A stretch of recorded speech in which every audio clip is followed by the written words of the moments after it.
Hello everyone, अस्सलाम वालेकुम। मैं ज़ीशान हूँ और आप देख रहे हैं वन टू ऑल। इस वीडियो में मैं आपको व्हाट्सएप की 2020 की अमेजिंग ट्रिक बताने लगा हूँ।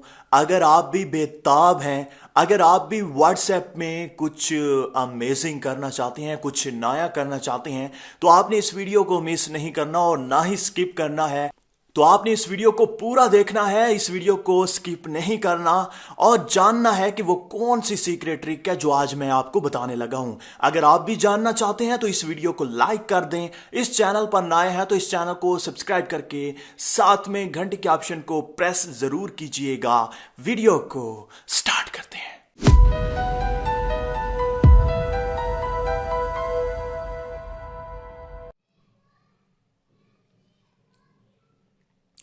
दोस्तों, आप देख सकते हैं मैं अपने व्हाट्सएप में आ चुका हूं और वो सेटिंग मैं आपको पहले नहीं बताने लगा। उसके फ़ायदे कौन कौन से हैं पहले वो बता दूं कि आपने अगर वो सेटिंग कर ली उसके बाद आपको फ़ायदे कौन कौन से होंगे वो पहले सुन लें, फिर मैं आपको सेटिंग बताता हूं।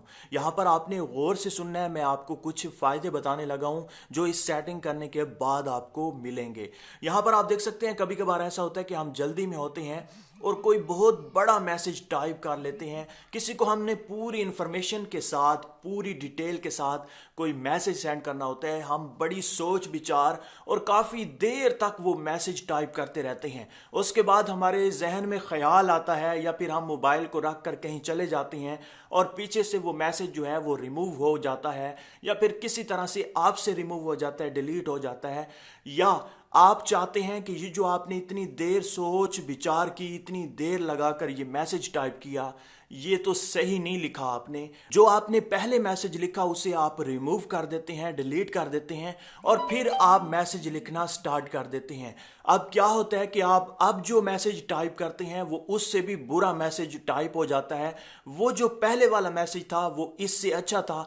आप जहन में सोचते हैं कि यार काश वो मैं डिलीट ना करता, रिमूव ना करता या उसे कॉपी पेस्ट कहीं कर रखता, तो अब वो मैं यहाँ पर पेस्ट करके उस बंदे को सेंड कर सकता।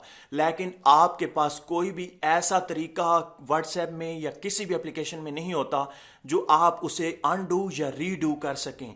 लेकिन आज मैं आपको एक ऐसा तरीका बताऊंगा जिसके जरिए अगर आपने कोई बड़ा या छोटा या कोई भी मैसेज टाइप किया या कोई नंबर होता है जो हम डायल करते हैं, किसी से नंबर पूछ कर उसके बाद हमसे रिमूव हो जाता है या सेंड नहीं हो पाता और ना ही वो ड्राफ्ट में सेव होता है, वो रिमूव हो जाता है और फिर वो हमें उस बंदे को दोबारा कॉल करके पूछना पड़ता है। लेकिन आज के बाद ये नहीं होगा।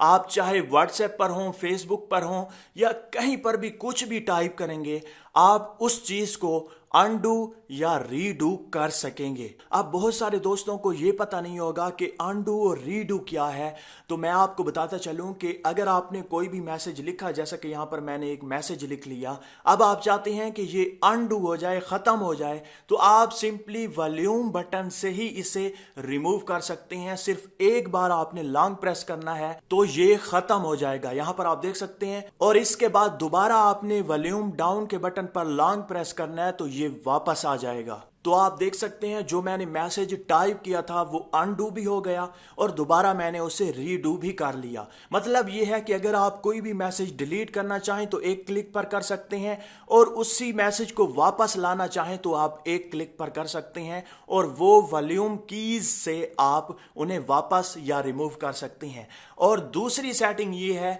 कि आपने बहुत बड़ा मैसेज लिखा, उसके बाद आपने कोई लफ्ज खराब लिख लिया, कोई वर्ड खराब लिख लिया, कोई अल्फ़ाबेट आपने ख़राब दे दिया, उसे चेंज करना है तो आप क्या करते हैं, उंगली की मदद से वहां पर क्लिक करते हैं, टैप करते हैं, तो ये जो कर्सर है ये कभी आगे हो जाता है, कभी पीछे हो जाता है। ये बड़ी मुश्किल होती है आपको। लेकिन आज के बाद इस सेटिंग को करने के बाद आपको कुछ भी करने की ज़रूरत नहीं है। वॉल्यूम अप करेंगे तो आगे जाएगा, वॉल्यूम डाउन करेंगे तो कर्सर पीछे जाएगा। जहां पर भी आपने कर्सर को रखना है आप जस्ट वॉल्यूम कीज से भी आगे पीछे कर सकते हैं, लेफ्ट राइट कर सकते हैं और जहां पर जो कुछ भी आपने डिलीट करके दोबारा टाइप करना है आप कर सकते हैं। अब ये सेटिंग कैसे करनी है वही मैं आपको बताने लगा हूं, आपने गौर से सुनना है। एक छोटी सी एप्लीकेशन है जिसका हम सहारा लेंगे और ये सेटिंग करेंगे। एक बार आपने इस एप्लीकेशन को इंस्टॉल करके ये सेटिंग कर ली, उसके बाद आप कहीं पर भी कुछ भी टाइप करेंगे तो इस फीचर का इस्तेमाल कर सकेंगे। अब ये जो वीडियो आप देख रहे हैं इसके टाइटल पर आप क्लिक करें तो नीचे डिस्क्रिप्शन ओपन हो जाती है और यहां पर ऐप लिंक के सामने ब्लू कलर का लिंक होगा, उस पर आपने क्लिक करना है और इस छोटी सी एप्लीकेशन को अपने मोबाइल में इंस्टॉल कर लेना है। इस एप्लीकेशन को इंस्टॉल करने के बाद आपने क्या करना है, ओपन करना है इस एप्लीकेशन को। उसके बाद यहां पर आप देख सकते हैं स्टार्ट सर्विस, इसके सामने एक बटन है, इसे आपने अनेबल कर देना है और उसके बाद आप ऑटोमेटिकली एक्सेसिबिलिटी में चले जाएंगे और आपने टाइपिंग कंट्रोल के सामने इस एप्लीकेशन को एक्सेस दे देनी है। उसके बाद आपने इस प्लस के बटन पर क्लिक करना है। प्लस के बटन पर क्लिक करने के बाद उन सारी एप्लीकेशंस को आप सिलेक्ट कर सकते हैं जिनमें आप ज्यादा मैसेज टाइप करते हैं या कुछ भी टाइप करते हैं जिसे आप ज्यादा यूज करते हैं। उन एप्लीकेशंस को आपने यहां से सिलेक्ट कर लेना है। जैसा कि यहां से मैं व्हाट्सएप को सिलेक्ट करता हूं। व्हाट्सएप को सिलेक्ट करने के बाद आप फेसबुक को भी सिलेक्ट कर सकते हैं। ये देखें, मैं यहां से फेसबुक को भी सिलेक्ट कर लेता हूं। फेसबुक और व्हाट्सएप को सिलेक्ट करने के बाद आपने ओके करना है। दोस्तों, इस एप्लीकेशन में बस यही सेटिंग करनी है, उसके बाद बिल्कुल आप होम पर चले जाएं। अब आप व्हाट्सएप में कुछ भी टाइप करें, कर्सर को आगे पीछे करना हो तो वॉल्यूम की से आप आगे पीछे करेंगे और अगर आपने अनडू या रीडू करना हो तो आप वॉल्यूम अप पर लॉन्ग प्रेस करेंगे और रीडू करने के लिए वॉल्यूम डाउन पर लॉन्ग प्रेस करेंगे तो वो अनडू और रीडू हो जाएगा। इसके बहुत ज्यादा फायदे हैं। जब आप इस एप्लीकेशन का यूज करेंगे तो आपको फायदा होगा। अगर आप इस चैनल पर नए हैं तो इस चैनल को सब्सक्राइब करें, इस वीडियो को लाइक करें। अल्लाह हाफिज।